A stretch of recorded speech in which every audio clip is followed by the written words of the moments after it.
बुखारी साहब, ये जो अभी मुस्लिम ममालिक की बात कर रहे हैं आप कि उनको एक्शन लेना चाहिए, कल भी आपने जो बात की कि पाकिस्तान को प्रैक्टिकली जो है वो इकदाम करना चाहिए, जिसको अवाम ने बहुत सराहा इस बात को।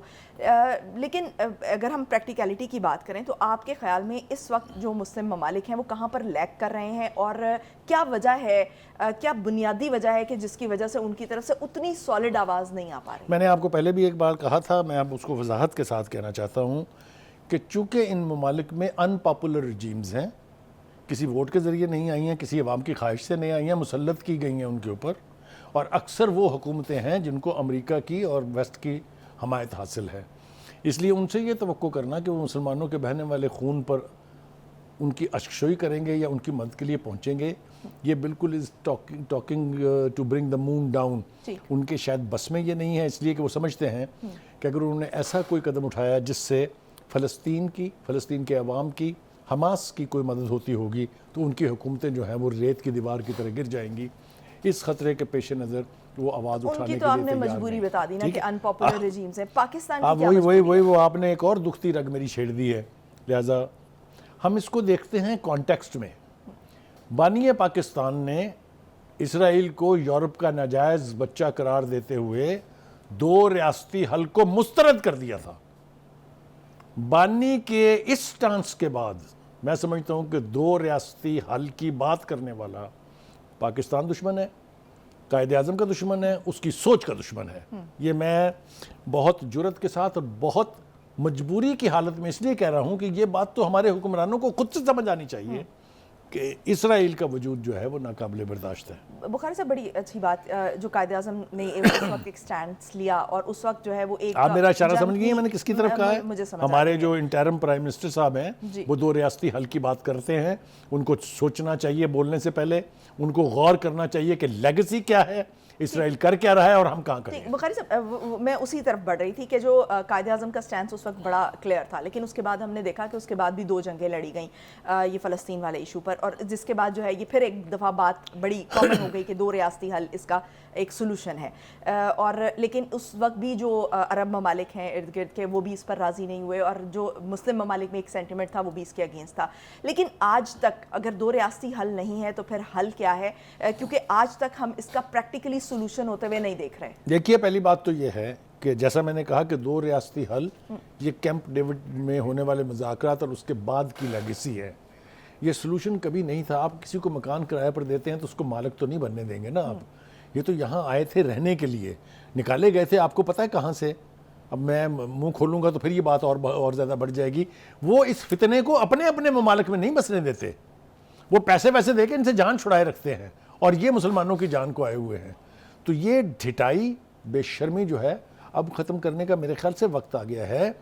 क्योंकि अगर अमेरिका की वजह से या सुपर पावर्स की वजह से इनकी हुकूमतें ना गिरी तो इनके अपने अवाम इनकी हुकूमतें गिराएंगे। इसलिए मैं किसी बगावत की दावत नहीं दे रहा हूँ, लेकिन इतना खून इतनी बेहिसी के साथ, इतनी बेदर्दी के साथ अगर बहाया जा रहा हो तो मजलूम का खून जो है वो ऊपर जो जाने वाली आवाज़ है उसकी रैत से बचना चाहिए। इन सबको उनकी रैत आएगी और ये सज़ा भुगतेंगे, मुझे इसके बारे में कोई इबाम नहीं है। 2-3 बातें इस हवाले से जल्दी और करना चाहते हैं। वो ये है कि नेतन्याहू साहब को ज़रा थोड़ा सा यानी लान तान की है उन लोगों ने जिनके कैदी अभी हमास के पास हैं, और उन लोगों ने भी जो वहाँ से कैद से आज़ाद होकर आए हैं। उन्होंने बताया है उस बेगैरत इंसान को कि हमारे साथ वहाँ क्या रवैया इख्तियार किया गया था। हम तुम्हारी बमबारी की जद में तो थे, लेकिन वो हमास के लोग हमारा तहफ़्फ़ुज़ कर रहे थे, वो हमारे साथ अपनों की तरह से बिहेव कर रहे थे। मैंने कल भी उन ख़तों की और उस खातून के इंटरव्यू की बात की है, वीडियोस भी हैं इसके हवाले से। दूसरी तरफ ये है कि जब उसने दिफा करने की कोशिश की नेतन्याहू ने, तो उन लोगों ने उसको कहा बकवास बंद करो बेशर्म इंसान। ये आवाज़ें अब उसके अंदर से उठ रही हैं। मेरे ख्याल से हमारे मुसलमान हुक्मरानों को भी सुनना चाहिए कि उनसे ज़्यादा गैरतमंद तो वहाँ के वो लोग हैं जो गज़ा से वापस आके अपने प्राइम मिनिस्टर को बता रहे हैं कि यू शट अप बेशरम आदमी। मगर हमारे यहाँ इतनी इस मामले को जो है वो बहुत संजीदा लिया जाए। जो अक़वाम मुत्तहिदा के जो सेक्रेटरी जनरल हैं, हम देख रहे हैं कि बारहा वो ये जो गज़ा की जो सिचुएशन है उस पर आवाज़ उठा रहे हैं, और अब सलामती कौंसिल को बाकायदा एक ख़त भी लिखा गया है जिसमें आर्टिकल 99 का सहारा लिया गया है। आपको लगता है कि ये स्टेप जंग बंदी की तरफ एक इफेक्टिव कदम होगा? देखिए, ये सारे वो डिप्लोमेटिक डिसीजंस हैं جو جب لیے جاتے ہیں تو اس کو بائنڈنگ سمجھ کے ملک جو ہیں یہ جو ریاستیں ہیں اس پہ عمل کرتی ہیں. لیکن جس ذلیل ریاست کا ذکر ہم کر رہے ہیں جو اپنے آپ کو ریاست کہتی ہے جسے ہم تسلیم نہیں کرتے ہیں اسرائیل، وہ اس قسم کے کسی قانون کو نہیں مانتا، اس لیے کہ وہ ناجائز اولاد ہے یورپ کی، اس لیے کہ وہ کوئی حق نہیں رکھتا، وہ وہاں پر آئے تھے رہنے کے لیے قابض ہو گئے ہیں، اس لیے کہ جو ویسٹ کی جو قوتیں ہیں یا جو سپر پاورز ہیں انہوں نے یہ فتنہ جو ہے یہ بویا تھا عرب لینڈ کے بیچ، عربوں کو یعنی سرنگوں کرنے کے لیے، جو جس میں کہ وہ بہت حد تک کامیاب ہیں. اس کی بہت ساری ریزن ہیں، اس کے اوپر بعد میں آتے ہیں. پہلی بات تو یہ کہ آج ہمارے پاس وقت تھوڑا ہوگا چونکہ ہم نے اب 4 سیگمنٹ جو ہیں اس میں ڈیوائیڈ کر دیا ہے مختلف موضوعات کو، اس لیے کہ موضوعات بہت زیادہ ہیں اور ہمارے ناظرین جو ہیں وہ سننا چاہتے ہیں کہ ہم اس کے بارے میں کیا کہتے ہیں. جس خط کا آپ نے حوالہ دیا، جو آرٹیکل استعمال کیا ہے 99، وہ یونائٹڈ نیشن کے سیکرٹری جنرل کو امپاور کرتا ہے کہ وہ ارکان ممالک سے کہیں کہ فلاں ایشو کے اوپر فوکس کریں. 1959 سے لے کے اور 1966 تک یہ آرٹیکل 2 دفعہ استعمال کیا گیا ہے. ایک دفعہ یہ استعمال ہوا تھا کانگو میں اور دوسری دفعہ استعمال ہوا تھا ٹیونس میں جو صورتحال تھی، اور تیسری بار یہ استعمال ہوا ہے اب اسرائیل کے لیے. دیکھیے 2-3 چیزوں کا ذکر آج بہت ضروری ہے. پہلی بات تو یہ ہے کہ حماس میں 20,000 کے لگ بھگ شہادتیں ہو چکی ہوئی ہیں اور باقی ابھی وہ لاشیں ہیں جو ملبوں کے نیچے دبی ہوئی ہیں، اس لیے کہ انہوں نے غزہ کو almost raze to the ground, جس کو کہتے ہیں نا کھنڈر بنا دینا اور زمیں بوس کر دینا، وہ آلموسٹ زمیں بوس کر دیا ہے. پر سلام ہے حماس کے ان مجاہدین کو جو ابھی تک ڈٹے ہوئے ہیں ایک ایسی قوت کے سامنے جس کو پورے ویسٹ کی، پورے امریکہ کی سپورٹ حاصل ہے.